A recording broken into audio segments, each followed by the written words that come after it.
النهارده هجرب معاكم اقلي الكبده بالرده في الاير فراير، وهنشوف هتاخد وقت قد ايه عشان تطلع باللون الحلو ده والكفر بتاعها متماسك جدا. ولو اول مره تشوفيني متنسيش اللايك والاشتراك وتفعيل الجرس على كلمه الكل عشان يوصلك فيديوهاتي الجديده. ويلا بينا نسمي الله ونعمل احلى تتبيله للكبده.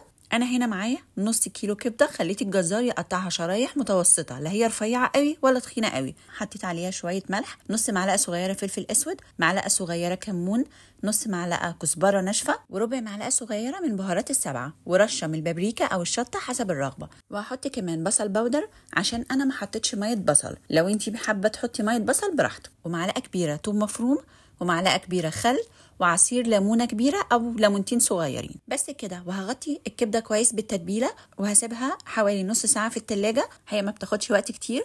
ودلوقتي هنجهز الكفر بتاعها. معايا كوبايه رده، ولازم الرده تكون ناعمه مش خشنه. كوبايه الرده هحط عليها معلقتين دقيق ومعلقتين نشا. الدقيق هنا فايدته ان هيخلي الرده تمسك كويس في الكبده، وكمان هيخلي الكبده لونها افتح ما تغمقش منك. والنشا لو انتي بتحبيها الكفر يكون مقرمش مش طري. وهحط عليهم رشه ملح، ما تكتريش عشان احنا متبلين الكبده، ورشه كمون، ورشه بابريكا او شطه، ورشه توم باودر. بس كده كفايه. وبعد نص ساعه هي خلاص اتشربت التتبيله كويس. هنفض التتبيله من عليها، مهم جدا عشان ما يبقاش فيه حاجه عازله بين الكبده وبين الكفر الخارجي عشان ما يفكش منك. واضغطي عليها كويس جدا عشان الكفر يبقى متماسك، وابداي رصيهم في صينيه وتقدري تدخليهم الفريزر نص ساعه عشان الكفر يبقى متماسك اكتر. لكن انا ما عنديش وقت، هعمل الكبده على طول.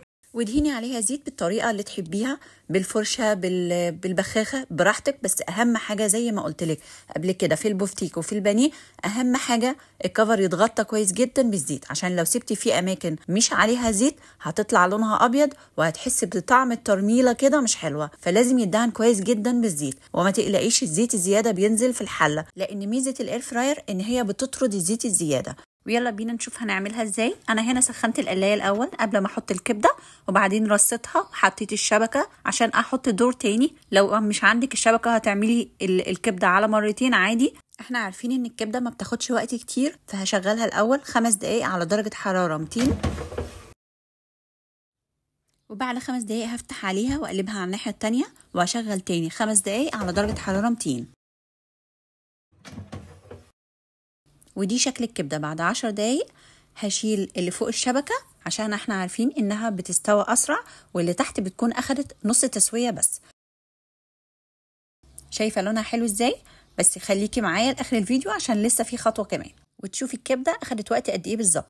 دلوقتي شلت الشبكه وهقلب الكبده اللي كانت تحت عشان تستوى من الناحيه التانيه برضو تتحمر، وهشغل 3 دقايق على درجه حراره 200.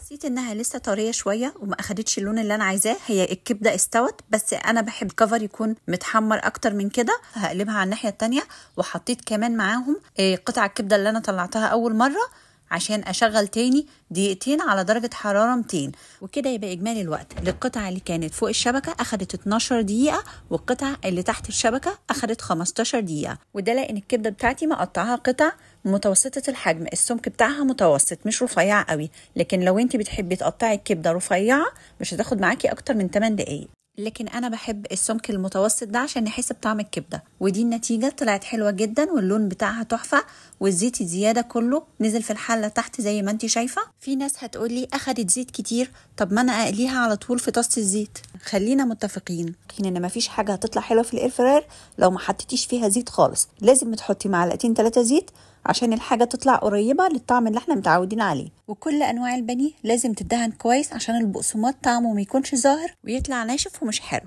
بس برضو الزيت في الاير فراير هيكون اقل كتير جدا من اللي احنا كنا بنقلي فيه.